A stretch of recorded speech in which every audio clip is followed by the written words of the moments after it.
तो यहाँ पे देखेंगे आज एक होता है कांस्टेंट वोल्टेज सोर्स।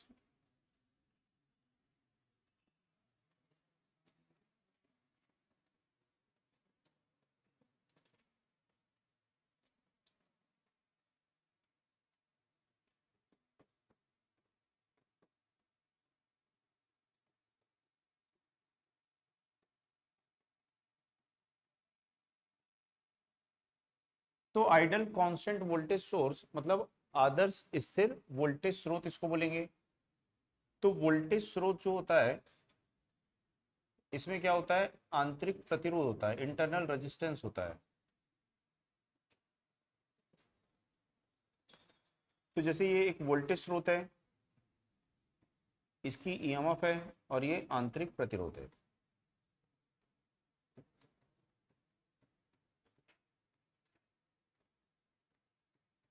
तो वोल्टेज स्रोत कैसे कौन कौन होता है, जैसे डीसी बैटरी है वोल्टेज स्रोत है, डीसी जनरेटर है वोल्टेज स्रोत है। तो जो वोल्टेज स्रोत है उस वोल्टेज स्रोत का क्या होता है, आंतरिक प्रतिरोध होता है। अब यहाँ पे स्थिर वोल्टेज स्रोत किसको बोलेंगे, तो यदि किसी वोल्टेज स्रोत के टर्मिनल पर हम यहाँ पर लोड को परिवर्तित करेंगे, उसकी जो टर्मिनल वोल्टेज है इस टर्मिनल वोल्टेज में कोई परिवर्तन नहीं होना चाहिए। तो लोड परिवर्तित करने से यदि टर्मिनल वोल्टेज में कोई परिवर्तन नहीं हो रहा है तो उसको क्या बोलेंगे, आदर्श स्थिर वोल्टेज स्रोत। ऐसा कब संभव होगा, तो ऐसा उस समय संभव होगा जब वोल्टेज स्रोत का जो आंतरिक प्रतिरोध है इसका मान शून्य होगा। ठीक है, क्योंकि ये आंतरिक प्रतिरोध क्या करता है, वोल्टेज को ड्रॉप करता है, और वोल्टेज को ड्रॉप करता है तो टर्मिनल वोल्टेज क्या हो जाती है, वहां पे कम हो जाती है। तो आदर्श वोल्टेज स्रोत का आंतरिक प्रतिरोध क्या होना चाहिए, शून्य होना चाहिए। आदर्श स्थिति में क्या होना चाहिए, शून्य। और वैसे व्यवहारिक स्थिति में क्या होना चाहिए, कम से कम होना चाहिए। ठीक, तो उसमें नोट करिएगा, उसमें लिखिएगा वह वोल्टेज स्रोत जिसके टर्मिनल पर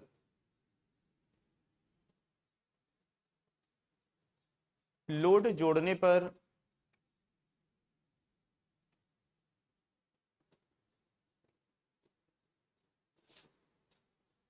उसकी टर्मिनल वोल्टेज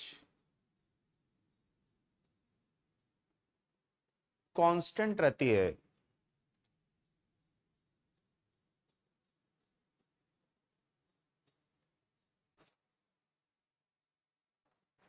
स्थिर वोल्टेज स्रोत कहलाता है।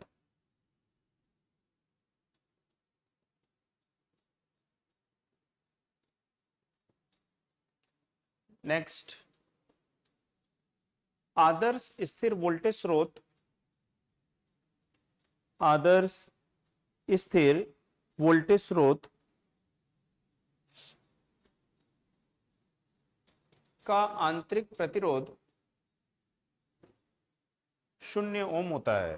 तो यही क्वेश्चन आता है कि आदर्श स्थिर वोल्टेज स्रोत का आंतरिक प्रतिरोध कितना होता है, तो आंसर क्या आएगा, शून्य ओम होता है। ठीक, इसको नोट कर लिया डायग्राम को, इसको नोट कर लो जल्दी से।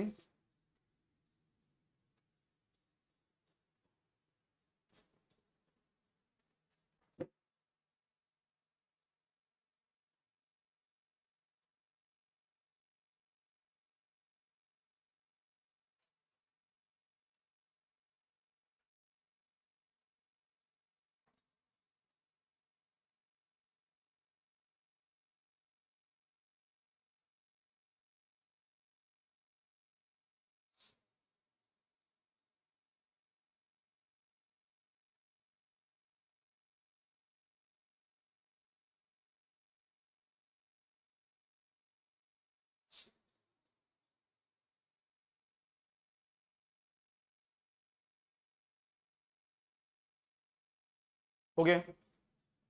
अब उसके बाद में देखेंगे आदर्श स्थिर करंट स्रोत।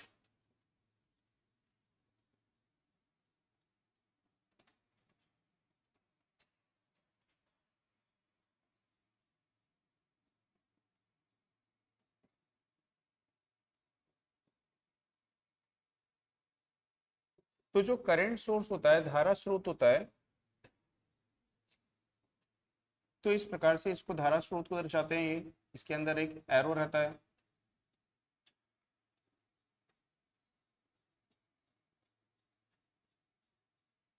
ठीक, ये इसका आंतरिक प्रतिरोध है। तो ये जो पूरा है, ये पूरा धारा स्रोत है ये। तो जो धारा स्रोत है, इस धारा स्रोत का ये आंतरिक प्रतिरोध है। तो आंतरिक प्रतिरोध धारा स्रोत के साथ कैसे जुड़ा होता है? समांतर में। ठीक, और इस प्रतिरोध का जो मान है आदर्श स्थिति में कितना होना चाहिए? अनंत ओम होना चाहिए। ठीक है, तो आदर्श स्थिति में इसका मान होना चाहिए अनंत ओम होना चाहिए। तो स्थिर धारा स्रोत किसको बोलेंगे? जिसके टर्मिनल पर लोड को परिवर्तित करने से इसकी जो लोड करंट है इसमें कोई परिवर्तन नहीं होगा। तो वो केवल कब संभव होगा? जब इसका आंतरिक प्रतिरोध अनंत ओम होगा। ठीक है, तो ये आपको यहाँ पे याद रखना है, तो उसमें नोट करिएगा, उसमें लिखिएगा।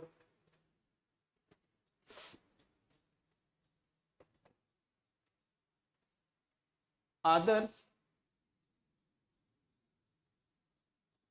ऐसे लिख लो नहीं तो, धारा स्रोत, धारा स्रोत में आंतरिक प्रतिरोध को, धारा स्रोत में आंतरिक प्रतिरोध को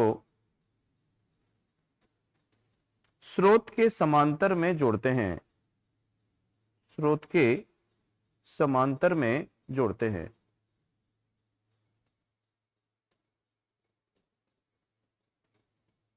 नेक्स्ट की, आदर्श स्थिर धारा स्रोत, आदर्श स्थिर धारा स्रोत का आंतरिक प्रतिरोध अनंत ओम होता है।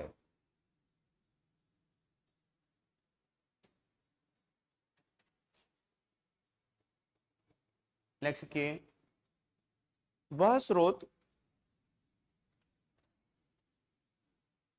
जिसके टर्मिनल पर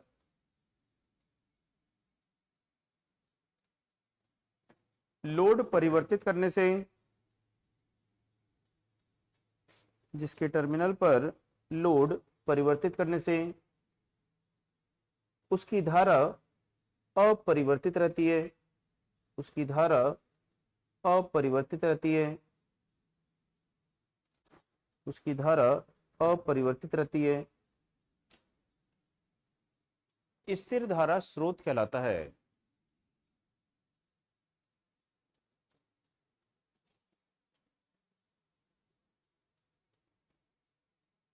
स्थिर धारा स्रोत कहलाता है।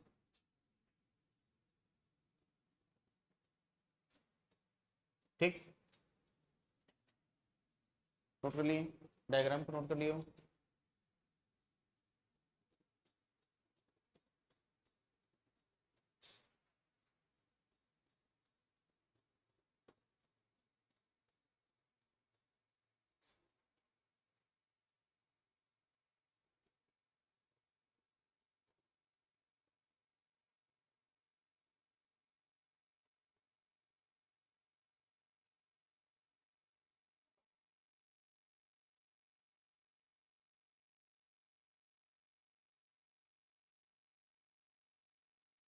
अब इसके बाद में कुछ नेटवर्क के टर्म्स को देखेंगे।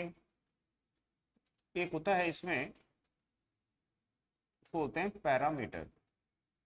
हेडिंग डाल लो उसमें, टर्म्स ऑफ नेटवर्क, यानी कि नेटवर्क के पद।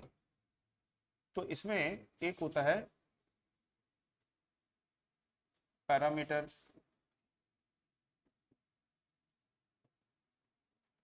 तो पैरामीटर किसको बोलते हैं? जो हमारा सर्किट है, इस सर्किट में क्या होता है? रेजिस्टेंस होता है, इस सर्किट में इंडक्टेंस होता है और कैपेसिटेंस होता है। तो जो रेजिस्टेंस, इंडक्टेंस और कैपेसिटेंस है, ये क्या कहलाते हैं? सर्किट के या नेटवर्क के पैरामीटर, या इनको नियतांक यानी कांस्टेंट भी कहते हैं। तो उसमें नोट करिएगा, सर्किट में रेजिस्टेंस, प्रतिरोध, इंडक्टेंस प्रेरकत्व, इंडक्टेंस प्रेरकत्व व कैपेसिटेंस धारिता होते हैं, इन्हें सर्किट के पैरामीटर, इन्हें सर्किट के पैरामीटर या कांस्टेंट कहते हैं, इन्हें सर्किट के पैरामीटर या कांस्टेंट कहते हैं।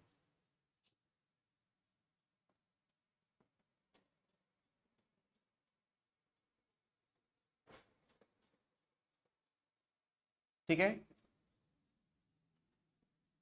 अब इसके बाद में देखेंगे, एक होता है उसको बोलते हैं लीनियर सर्किट,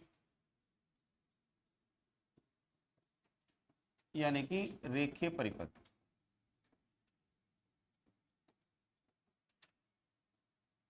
तो लीनियर सर्किट यानी रेखीय परिपथ का मतलब क्या होता है? तो जिस परिपथ के जो पैरामीटर हैं, ठीक, इनका जो परिमाण है वो वोल्टेज या करंट पर निर्भर नहीं करता है। वोल्टेज या करंट का परिमाण परिवर्तित होने पर परिपथ के जो ये पैरामीटर हैं इनके मान में कोई परिवर्तन नहीं होता है, तो उस परिपथ को क्या बोलते हैं? रेखीय परिपथ। ठीक, तो उस पर नोट करिएगा,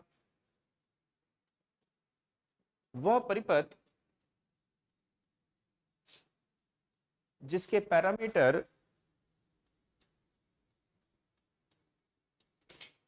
वोल्टेज और करंट पर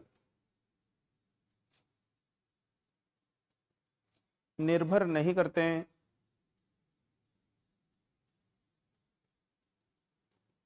अर्थात परिपथ की वोल्टेज या करंट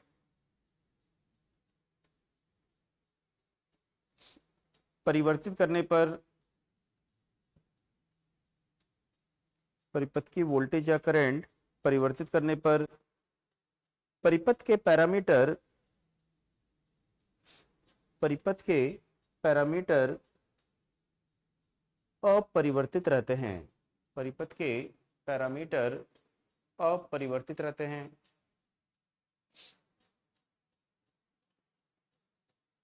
रेखीय परिपथ कहलाता है।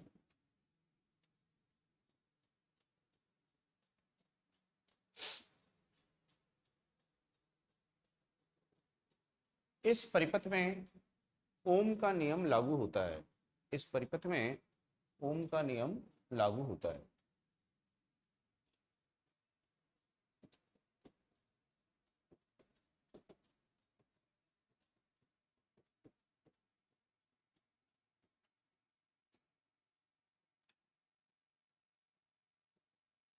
नॉन लीनियर सर्किट या अरेखीय परिपथ, तो जिस परिपथ के पैरामीटर जो हैं ये वोल्टेज और करंट पर निर्भर करते हैं, वोल्टेज और करंट का मान परिवर्तित होने पर परिपथ के पैरामीटर भी क्या होते हैं? परिवर्तित हो जाते हैं, तो उसको क्या बोलते हैं? अरेखीय परिपथ बोलेंगे। ठीक, तो इसमें जो है ओम का नियम लागू नहीं होगा, तो उसमें नोट करिएगा, जिस परिपथ के पैरामीटर वोल्टेज और करंट पर निर्भर करते हैं, परिपथ के पैरामीटर वोल्टेज और करंट पर निर्भर करते हैं, अर्थात वोल्टेज या करंट का मान परिवर्तित होने पर, वोल्टेज या करंट का मान परिवर्तित होने पर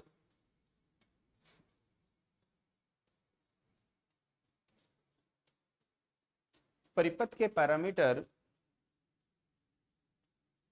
परिपथ के पैरामीटर परिवर्तित हो जाते हैं, परिपथ के पैरामीटर परिवर्तित हो जाते हैं, अरेखीय परिपथ कहलाता है।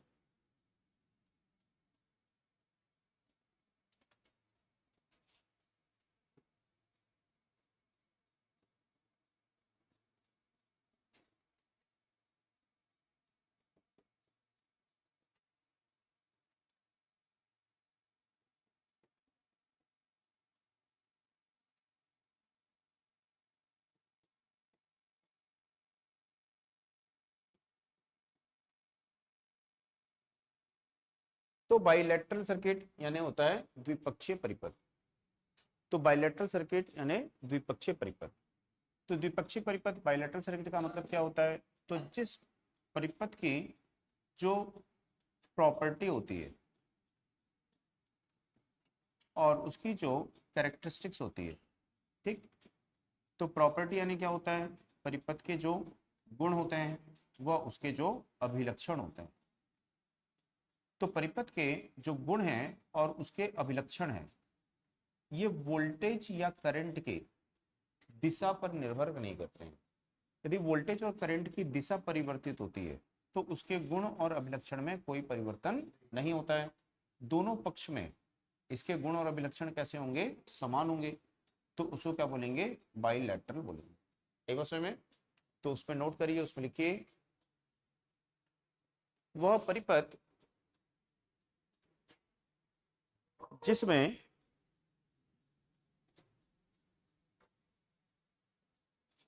वह परिपथ जिसमें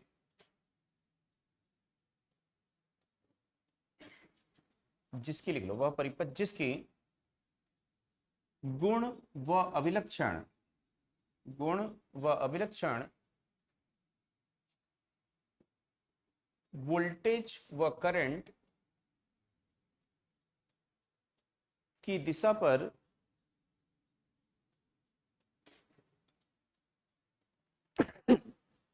निर्भर नहीं करते हैं। वोल्टेज और करंट की दिशा पर निर्भर नहीं करते हैं, अर्थात वोल्टेज और करंट की दिशा परिवर्तित होने पर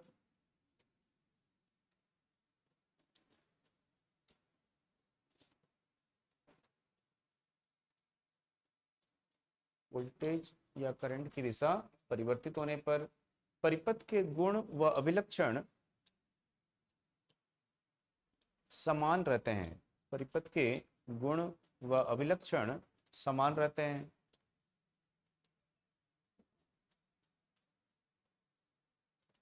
बाइलेटरल यानी द्विपक्षीय परिपथ कहलाता है, ठीक। तो जैसे कि हमारी ट्रांसमिशन लाइन है, तो ट्रांसमिशन लाइन कैसा परिपथ होता है? तो वो एक बाइलेटरल सर्किट है, ठीक। दूसरा, इलेक्ट्रॉनिक युक्तियां होती हैं, जैसे कि ट्रायक है, डायक है, ये यहाँ पे बाइलेटरल युक्तियां होती हैं।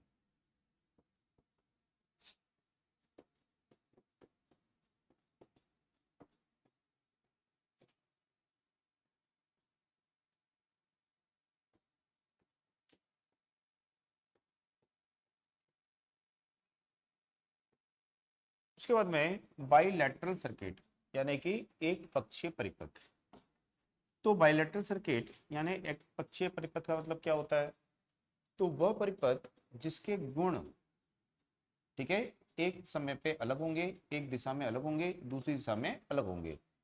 तो यदि जैसे कि डायोड है, ये डायोड है, तो जब इसको हम यहाँ पे धन और ऋण दे रहे हैं वोल्टेज, तो ये कैसे काम करेगा? एक क्लोज स्विच के समान काम करेगा। अब यदि हम यहाँ पे धन कर देंगे और यहाँ पे ऋण कर देंगे तो ये एक ओपन स्विच के समान काम करेगा, ठीक। तो वोल्टेज की दिशा परिवर्तित होने पर इसका गुण परिवर्तित हो गया, ठीक है, बंद स्विच से खुला स्विच हो गया ये। तो इस प्रकार का जो परिपथ है उसको क्या बोलेंगे? एक पक्षीय परिपथ। कि वोल्टेज या करंट की दिशा परिवर्तित होने पे उसके गुण, उसके अभिलक्षण क्या होते हैं? परिवर्तित हो जाते हैं। तो उसमें लिखिए वह परिपथ जिसके गुण तथा अभिलक्षण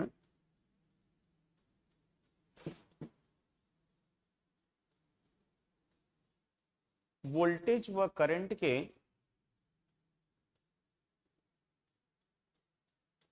प्रवाह की दिशा पर निर्भर करते हैं। वोल्टेज व करंट के प्रवाह की दिशा पर निर्भर करते हैं।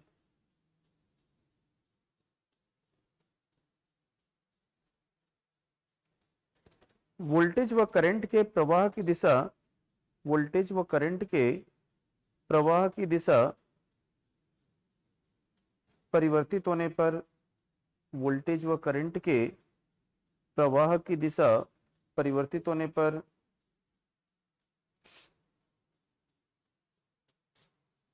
परिपथ के गुण व अभिलक्षण परिपथ के गुण व अभिलक्षण परिवर्तित हो जाते हैं, परिवर्तित हो जाते हैं। यूनिलैटरल सर्किट कहलाता है, यूनिलैटरल सर्किट कहलाता है। जैसे डायोड, जैसे डायोड।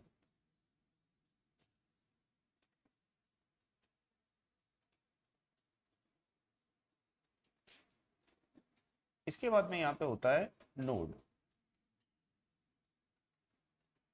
तो यहाँ पे ये नोड है। नोड का मतलब होता है परिपथ का ऐसा बिंदु जिस पर दो तत्व जुड़े हुए हैं। तो ये R एक रेजिस्टेंस एलिमेंट है, ये भी एक एलिमेंट है। तो ऐसा बिंदु जिस पे कितने तत्व जुड़े हुए हैं, यहाँ पे दो तत्व जुड़े हुए हैं। तो जैसे यहाँ पे देखेंगे इस परिपथ में ये क्या है, बैटरी सोर्स है, तो ये भी एक तत्व है, और ये एक रेजिस्टेंस है, ये भी तत्व है। तो ये दोनों यहाँ पे जुड़े हैं, तो ये क्या हो जाएगा, नोड। यहाँ पे भी दोनों जुड़े हुए हैं, तो इसको भी क्या बोलेंगे, यहाँ पे नोड। ये दोनों जुड़े हुए हैं, ठीक। यहाँ पे देखिए ये नोड होगा क्या, तो ये नोड नहीं होगा, ठीक। इस बिंदु पे देखिए, इस बिंदु पे ये भी आके जुड़ा हुआ है, ये भी आके जुड़ा हुआ है, और ये भी जुड़ा हुआ है। तो यहाँ पे दो या अधिक तत्व जुड़े होने चाहिए। तो यहाँ पे कितने तत्व जुड़े हैं, एक, दो और तीन। तो यहाँ पे ये भी क्या होगा, नोड होगा। यहाँ पे कितने जुड़े हुए हैं, एक, दो और तीन, ये भी क्या होगा, यहाँ पे नोड होगा। तो यहाँ पे कितने नोड हो जाएंगे, चार नोड यहाँ पे हो जाएंगे, ठीक है। तो उसमें लिखिएगा परिपथ का ऐसा बिंदु जिस पर दो या अधिक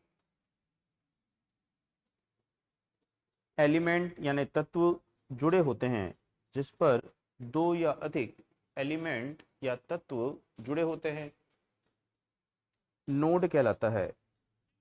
दो या अधिक तत्व या एलिमेंट जुड़े होते हैं, नोड कहलाता है।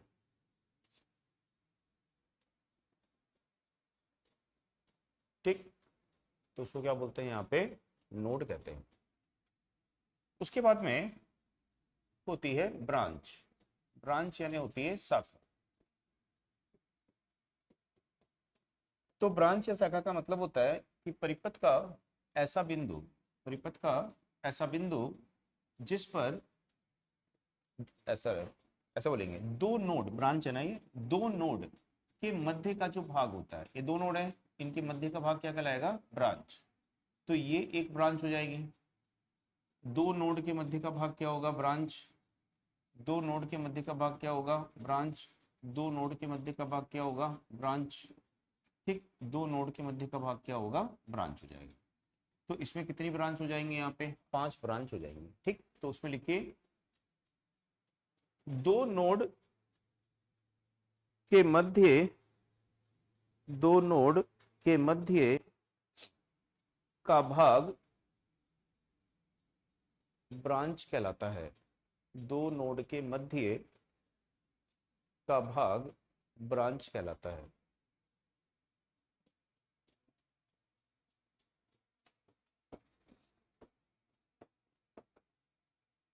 जंक्शन यानी होता है संधि।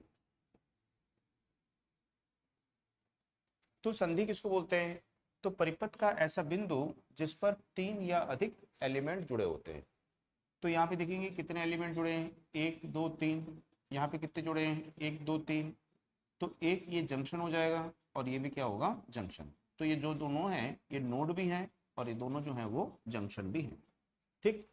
तो उसमें नोट करिए, उसमें लिखिए परिपथ का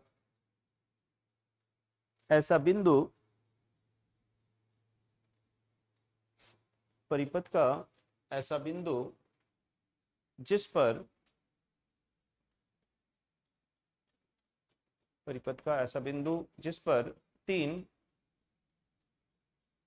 या अधिक एलिमेंट जुड़े होते हैं, जिस पर तीन या अधिक एलिमेंट जुड़े होते हैं,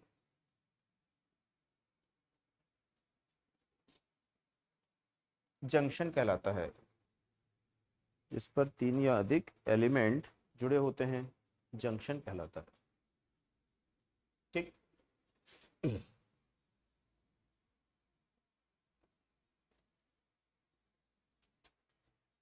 उसके बाद में होता है लूप। लूप का मतलब होता है पाश।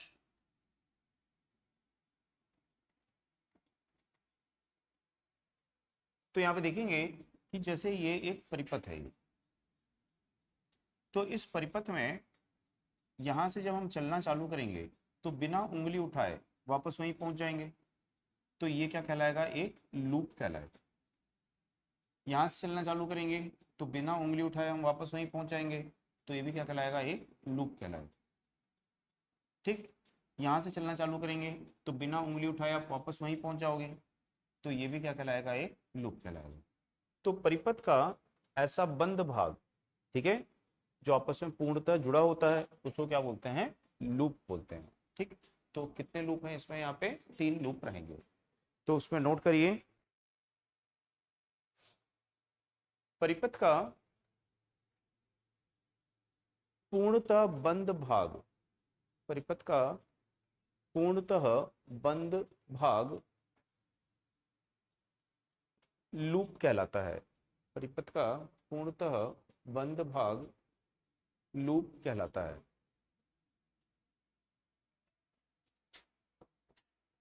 एक होता है मेश।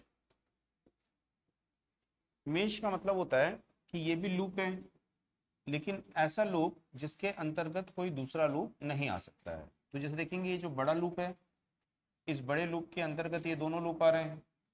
ठीक। तो ये जो दोनों लूप हैं, इसके अंदर कोई और लूप बन सकता है क्या?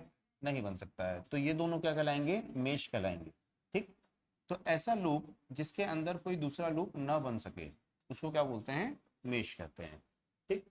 तो कितने मेश हैं यहाँ पे? दो मेश यहाँ पे रहेंगे। ठीक। तो उसमें नोट करिए, उसमें लिखिए परिपथ का ऐसा लूप,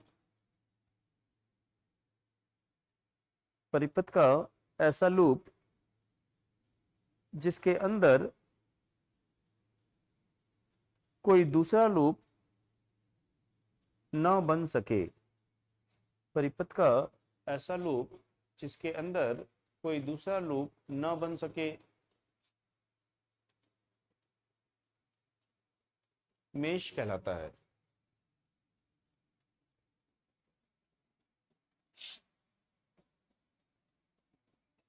ठीक है, डायग्राम बना लिए थे सब? डायग्राम बना लिए? तो इसको बना लो। इसमें जो नोड है, नोड कितने हैं इसमें? 5 4 1 2 3 4, चार नोड है इसमें। इसमें जो जंक्शन है, दो जंक्शन है इसमें। इसमें जो ब्रांच है,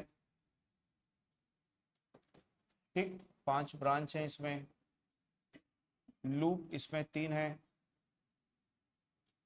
और मेश इसमें यहाँ पे दो है।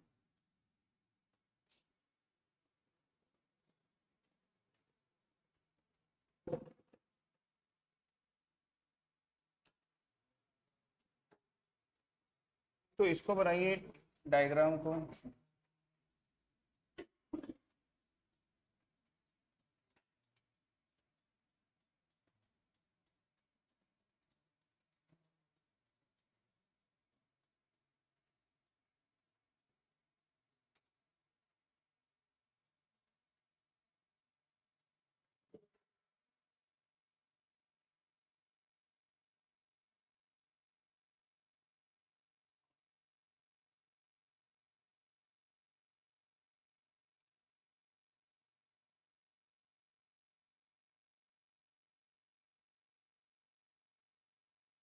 ठीक है, इसमें देखिए, इसमें कितने लूप हैं, कितने मेश हैं, कितने नोड हैं।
ठीक है। तो यहाँ पे देखेंगे ये क्या है, ये नोड है। ठीक है, यहाँ पे कितने जुड़े हैं, 1 2 3, ये नोड भी है और ये जंक्शन भी है। ठीक है, यहाँ पे कौन जुड़ा है, 1 2 और 3, ये नोड भी है और ये क्या है, जंक्शन भी है। तो यहाँ पे 3 नोड रहेंगे और 2 क्या रहेंगे, जंक्शन रहेंगे। अब यदि ब्रांच बोलेंगे तो 2 नोड के मध्य का भाग ब्रांच चाहिए, 2 नोड के मध्य का भाग ब्रांच चाहिए, 2 नोड के मध्य का भाग ये भी ब्रांच। ठीक, और 2 नोड के मध्य का भाग ये भी क्या है, यहाँ पे ब्रांच। तो ये ब्रांच हो जाएगी यहाँ पे। अब यदि इसमें लूप देखेंगे तो कितना लूप है, ये एक लूप यहाँ पे बनेगा L1, एक लूप यहाँ पे बनेगा L2 और एक बड़ा लूप यहाँ पे बनेगा ये L3। ठीक, तो कितने लूप हो जाएंगे, 3, और मेश कितने रहेंगे, यहाँ पे 2 मेश रहेंगे। ठीक,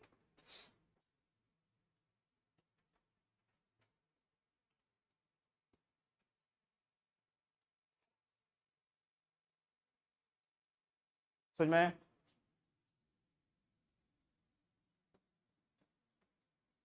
अब इसके बाद में देखेंगे किरचॉफ्स लॉ। किरचॉफ लॉ देखने से पहले यहाँ पे देखते हैं वोल्टेज और करंट के चिन्ह का कैसे निर्धारण करते हैं। तो साइन ऑफ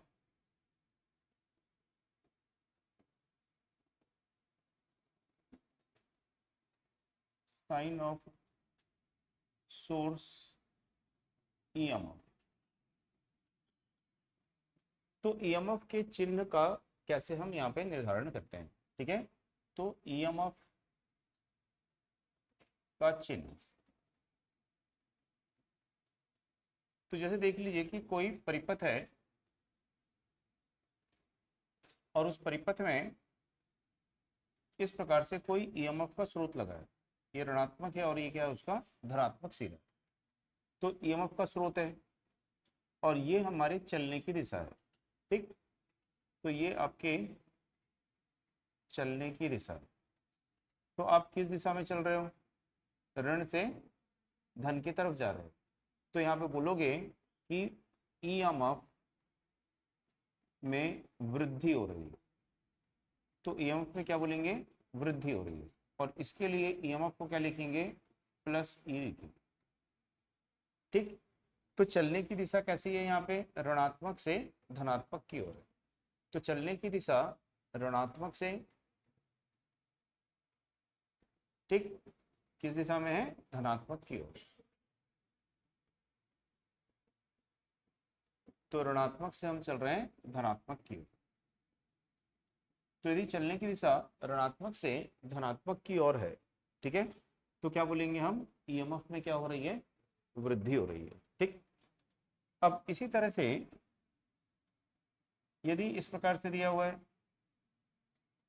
ये धनात्मक है और ये ऋणात्मक है और ये हमारे यहाँ पे चलने की दिशा,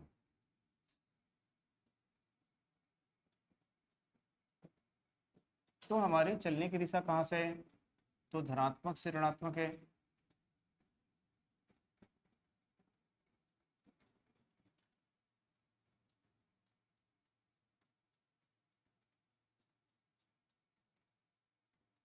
तो यदि धनात्मक से ऋणात्मक है तो हम क्या बोल रहे हैं कि यहाँ पे क्या हो रही है, कमी हो रही है।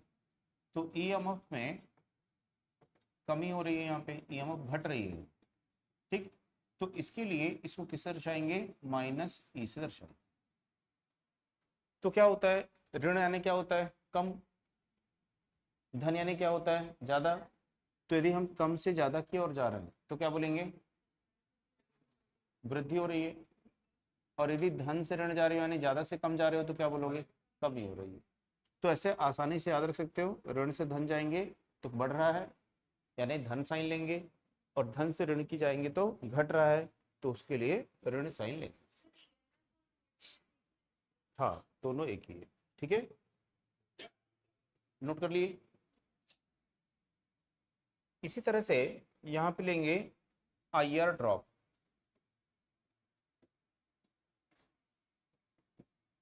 का साइन, यानी कि जो वोल्टेज ड्रॉप होता है रेजिस्टेंस में।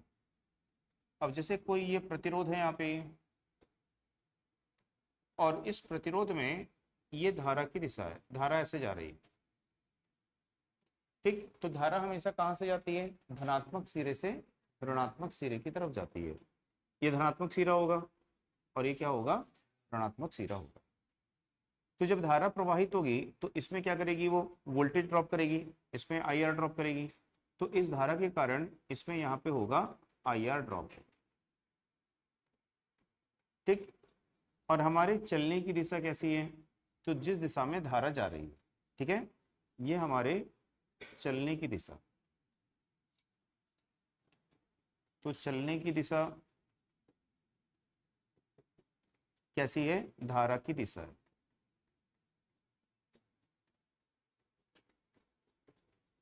तो चलने की दिशा यदि धारा की दिशा में है तो जो आई आर ड्रॉप हो रहा है उसको क्या बोलेंगे हम, माइनस आई आर ड्रॉप। तो उसके लिए क्या लेंगे, माइनस का चिन्ह लेंगे। तो हम लिखेंगे माइनस आई आर ड्रॉप लिखेंगे। ठीक,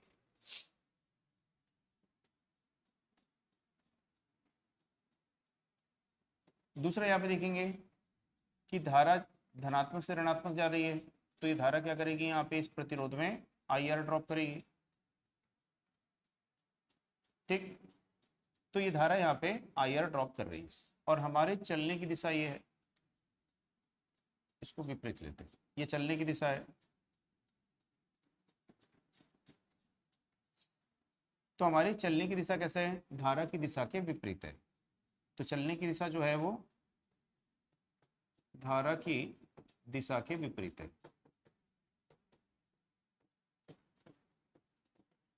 तो इसको लेंगे प्लस आई आर ड्रॉप।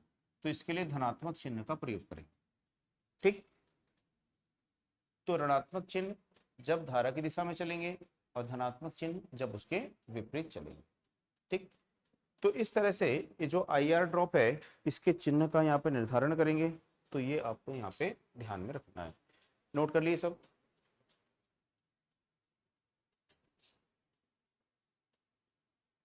अब इसके बाद में देखेंगे किरचॉफ का नियम।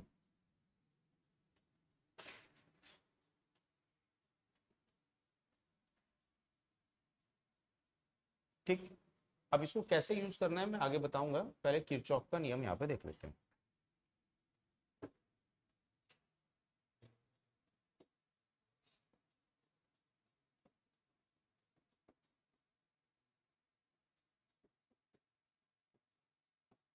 तो किरचॉफ का नियम,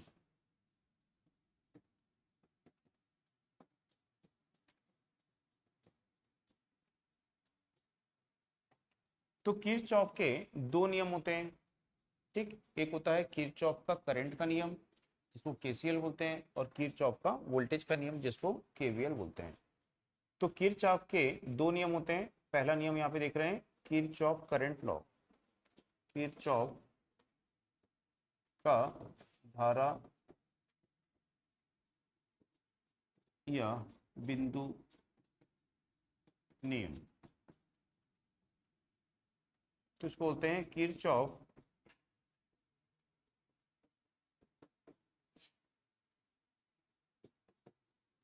करंट लॉ केसीएल,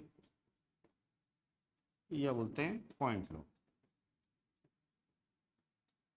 तो किरचॉफ करंट लॉ या पॉइंट लॉ इसको यहाँ पे बोलते हैं। ठीक, तो ये जो नियम होता है ये आवेश के संरक्षण के सिद्धांत पे आधारित होता है। तो ये जो है किरचॉफ का प्रथम नियम है ये,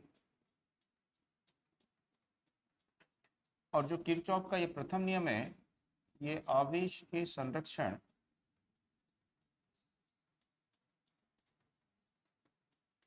के सिद्धांत पर आधारित है।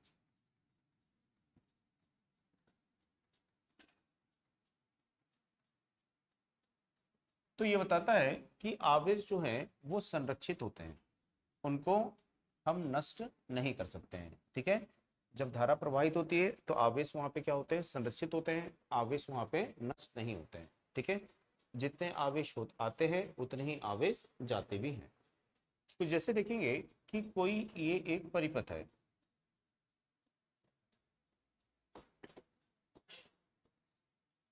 तो इस प्रकार से मान लीजिए ये एक परिपथ है और इस परिपथ को हमने क्या दिया है, यहाँ पे ईएमएफ दी है। तो इस परिपथ में देखेंगे कि ये जो पॉइंट दिख रहा है आपको, ये जो बिंदु दिख रहा है, इस पे कितने एलिमेंट जुड़े हुए हैं यहाँ पे, 3। तो इसको क्या बोलेंगे कि ये क्या है, परिपथ का जंक्शन है, यानी कि परिपथ की ये संधि है। और इस संधि को ही क्या बोलते हैं, बिंदु बोलते हैं, पॉइंट बोलते हैं यहाँ पे। ठीक। तो किरचॉफ ने बताया कि इस सोर्स से यहाँ पे क्या आएगी, करंट आएगी यहाँ पे I1। तो जो करंट यहाँ पे आएगी, अब वो दो पाथ में विभाजित हो जाएगी। करंट का कुछ भाग इधर से और कुछ भाग इधर से जाएगा। यहाँ से मान लो I2 जा रही है और यहाँ से क्या जा रही है, I3 जा रही है। तो इस जंक्शन पर जितनी करंट आएगी, इस जंक्शन से उतनी ही करंट जाएगी। करंट आ रही है मतलब आवेश का प्रवाह क्या कहलाता है, आवेश के प्रवाह की दर क्या कहलाती है, विद्युत धारा कहलाती है। तो यहाँ पे यदि 10 कूलम प्रति सेकंड की दर से आवेश आ रहे हैं, यहाँ से 4 कूलम के आवेश चले गए, तो इधर से कितने जाएंगे, 6। तो आवेश जो हैं वो कंजर्व हैं, वो संरक्षित हैं, वो नष्ट वहाँ पे नहीं होते हैं। कि यदि कोई जंक्शन है कि वहाँ पे आवेश नष्ट हो जाएंगे क्या, तो वहाँ पे आवेश नष्ट नहीं होते हैं। आई बात समझ में। तो इसको बोलते हैं किरचॉफ का करंट लॉ बोलते हैं। तो ये लॉ क्या बताता है कि किसी भी संधि या जंक्शन पे आने वाली धारा किसके बराबर होती है, जाने वाली धारा के बराबर होती है। या इस संधि पर इन तीनों धाराओं का बीजगणितीय योग शून्य होता है। तो इन तीनों धाराओं का बीजगणितीय योग इस बिंदु पे क्या होगा, इस संधि पे क्या होगा, शून्य होगा। तो शून्य कैसे होता है, तो आने वाली धारा को यदि धनात्मक लेंगे तो जाने वाली धारा को क्या लेंगे, ऋणात्मक लेंगे। तो जब तीनों को जोड़ेंगे तो क्या मिल जाएगा, यहाँ पे शून्य मिल जाएगा। ठीक, तो उसमें नोट करिएगा, पहले उसमें लिखिएगा किरचॉफ का प्रथम नियम,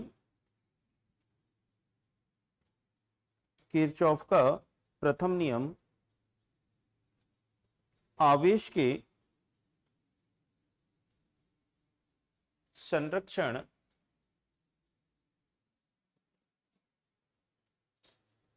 के सिद्धांत पर आधारित है। आवेश के संरक्षण के सिद्धांत पर आधारित है। आवेश के संरक्षण के सिद्धांत पर आधारित है। नेक्स्ट, इस नियम के अनुसार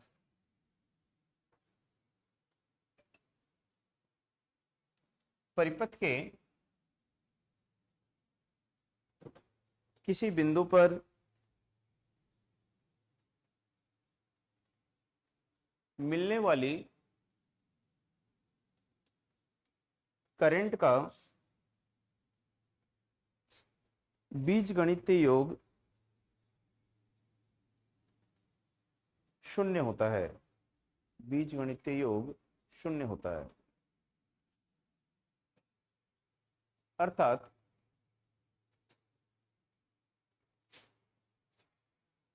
जंक्शन पर आने वाली, जंक्शन यानी संधि पर आने वाली धारा संधि से जाने वाली धारा के बराबर होती है। संधि पर आने वाली धारा संधि से जाने वाली धारा के बराबर होती है। तो यदि देखेंगे कि आने वाली जो धारा है ये बराबर होती है जाने वाली धारा। तो यदि आने वाली धारा है I1, तो जाने वाली धारा जो है वो है I2 प्लस I3 है। तो आने वाली धारा किसके बराबर होगी, जाने वाली धारा के बराबर होगी। अब यदि इसको पक्षांतर करेंगे, तो पक्षांतर करेंगे तो क्या हो जाएगा, ये माइनस साइन हो जाएगा। ठीक, पक्षांतर करेंगे तो चिन्ह क्या होगा, चेंज हो जाएगा। और इन तीनों का जो बीजगणितीय योग है वो क्या होगा, शून्य।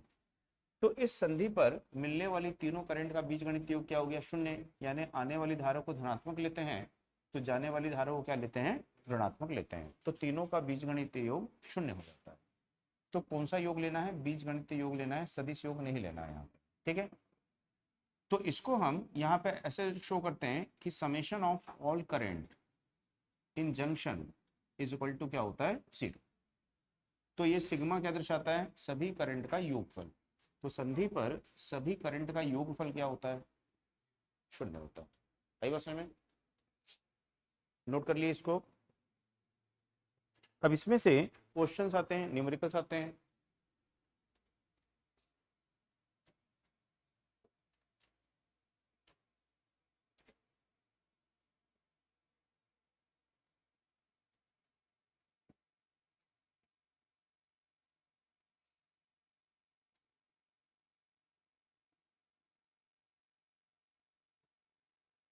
ठीक, तो इसमें से किस प्रकार के न्यूमेरिकल आएंगे?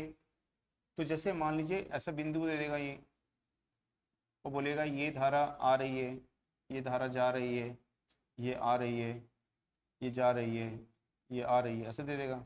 ठीक, और बोल देगा ये 3 एम्पियर है, ये 4 एम्पियर है, ये 5 एम्पियर है, ये 6 एम्पियर है, तो इसका मान यहाँ पे ज्ञात करो, ऐसे दे देगा। तो इसका मतलब ये क्या है, बिंदु है ये, इस बिंदु पे ये सभी धाराएं आ जा रही हैं, तो इस बिंदु पे आने जाने वाली धारा का बराबर, आने जाने वाली धारा बराबर क्या होनी चाहिए, जाने वाली धारा होनी चाहिए। तो इसमें यदि हम आने वाली धारा को देख लेंगे कि आने वाली धारा कौन सी है, 3 है, जाने वाली धारा क्या है, 4 है, आने वाली धारा क्या है, 5 है, जाने वाली क्या है, 6 है। ठीक, और आने वाली क्या है, आई। तो ये क्या होनी चाहिए, बराबर। तो आने वाली धारा बराबर क्या होनी चाहिए, जाने वाली। तो यहाँ पे देखेंगे कितना हो गया, ये 8। तो आई का मान क्या होगा, 10 - 8, तो कितना होगा, 2 एम्पियर। तो इस आई का मान 2 एम्पियर होना चाहिए। ठीक,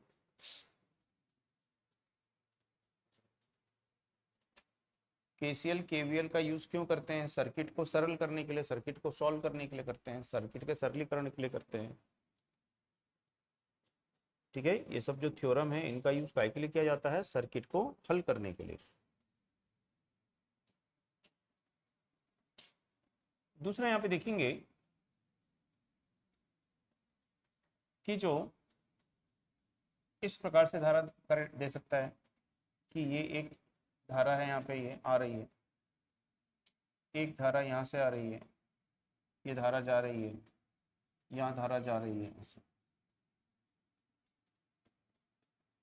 इस तरह से दे सकता है।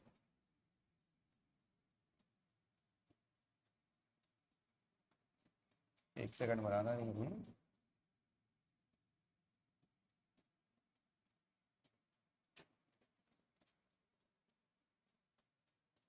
तो जैसे मान लीजिए यहाँ पे दिया है ये है 2 एम्पियर, ये है यहाँ पे 4 एम्पियर,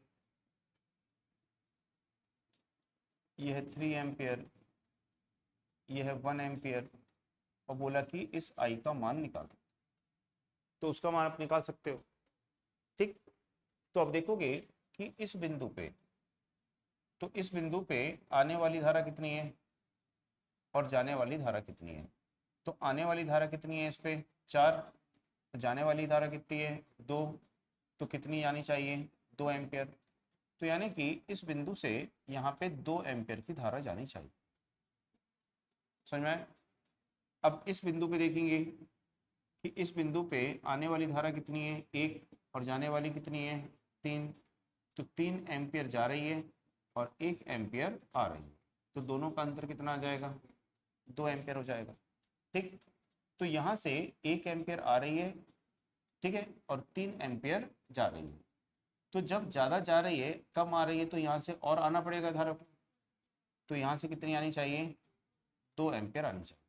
ठीक, तो यहाँ से 2 एम्पियर आ रही है, यहाँ 2 एम्पियर जा रही है, तो यहाँ कितनी जानी चाहिए, 0 जानी चाहिए। तो यहाँ पे कितनी एम्पियर आएगी, 0 एम्पियर आएगी। ठीक है, समझ में आ गया? तो इस तरह से बिंदु पे देखना है कितनी धारा आ रही है, कितनी जा रही है, और कितनी वहां से जानी चाहिए। यहाँ पे देखेंगे कि इसमें, इसको यदि हम ऐसे देख लें, ऐसे इसको अलग से बना लेते हैं, ये 1 एम्पियर है, ये 3 एम्पियर, ये दिया हुआ है। तो इस बिंदु पे देखेंगे कि कितनी करंट आ रही है, 1 एम्पियर आ रही है, और जा कितनी रही है, तो एक आके 3 जा सकती है क्या, नहीं जा सकती है। तो उसके लिए यहाँ से कितनी आनी चाहिए, तो अब आने वाली करंट कितनी हो गई, 3, बराबर क्या हो गई, जाने वाली करंट हो गई।